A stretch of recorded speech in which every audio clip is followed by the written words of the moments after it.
একটা ভালো ভিডিও কিন্তু এটা শুধু একটা ভালো মেকআপের ওপর ডিপেন্ড করে না, ডিপেন্ড করে প্রপার লাইট সেট আপ আর তুমি কোন ডিভাইস দিয়ে সেই পুরো জিনিসটাকে ক্যাপচার করছো তার ওপর। হ্যালো এভরিওয়ান, আমি তোমাদের সকলের প্রিয় মেকআপ আর্টিস্ট পায়েল চক্রবর্তী চলে এলাম আরও একটা রিয়েল ব্রাইডের ভিডিও তোমাদের সাথে শেয়ার করতে।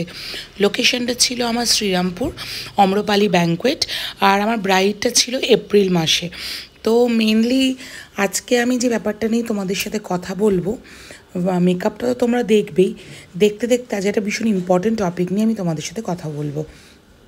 সেটা হচ্ছে যে কেন তোমাদের নিজেদের ভেন্যু ছেড়ে স্টুডিওতে এসে তোমাদের মেকআপ করাটা খুব দরকার, এখন যেটা খুব প্রয়োজনীয় দরকার পড়েছে।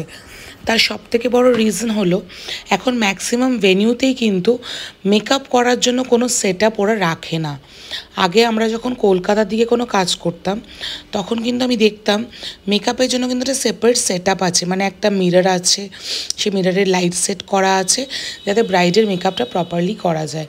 কিন্তু শ্রীরামপুর এর এইদিকে আমি যতগুলোই ভেন্যুতে কাজ করেছি না কেন, আমি কোনো জায়গাতেই কিন্তু সেই জিনিসটা দেখতে পাইনি।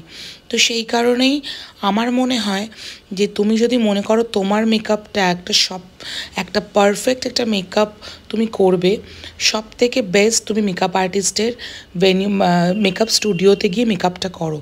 তার সব থেকে বড়ো রিজন হচ্ছে একটা মেকআপ আর্টিস্ট কিন্তু নিজের স্টুডিওটাকে প্রপার লাইট সেট আপ দিয়েই রেডি করে, কারণ সেই মেকআপ স্টুডিওতেই তার ক্লাস ডেমনস্ট্রেশন চলে, যেখানে সে বিভিন্ন রকমের লুকস ক্রিয়েট করে। তার জন্য তার কিন্তু light set up, camera set up সমস্ত কিন্তু স্টুডিওতে রেডি থাকে, যেটা ভেন্যুতে কোনো সময় রেডি থাকাটা পসিবল নয়। আর যখন একটা মেকআপ আর্টিস্ট স্টুডিও বুকিং ছেড়ে লোকেশন বুকিংও নেয়, তার পক্ষে কিন্তু সমস্ত লাইটটা নিয়ে গিয়ে মানে ভেন্যুতে নিয়ে গিয়ে কাজ করাটা সম্ভব হয় না। এটা হয়তো আমার সাথে সমস্ত মেকআপ আর্টিস্টরাই অ্যাগ্রি করবে।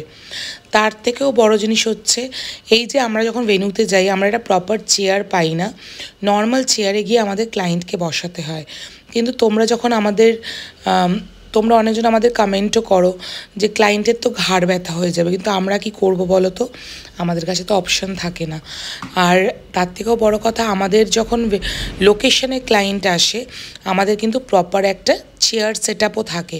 আমি যদিও চেষ্টা করি, তুমি এই ব্রাইডকেও তোমরা দেখতে পাচ্ছ মাথায় কোলবালিশ দিয়ে মাথায় পিলো দিয়ে আমি মেকআপটা করছি, বাট স্টিল আমরা যে বেস্ট সার্ভিসটা স্টুডিওতে দিতে পারি সেটা কখনোই কিন্তু আমরা একটা লোকেশন ভেন্যু যেখানে আমাদের কোনো সেট আপই নেই সেখানে গিয়ে কিন্তু দিতে পারি না।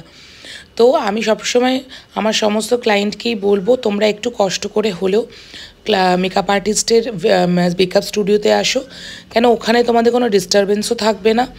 একটা রুম আমরা যখন গিয়ে ব্লক করি মেকআপ আর্টিস্টরা মেকআপ করার জন্য, সেখানে প্রচুর তাদের রকমের প্রোডাক্ট রেখে দিয়ে যায়, ব্যাগ রেখে দিয়ে যায়, বারবার এসে নক করে দরজা খোলো, আমাদের এই জিনিসটা নেওয়ার আছে। তাদেরও দোষ নয়, কারণ মাত্র একটা কি দুটো রুমই প্রত্যেকটা ভেন্যুতে থাকে, তো ওই ডিস্টারবেন্সগুলোও কিন্তু মেকআপ স্টুডিওতে হয় না।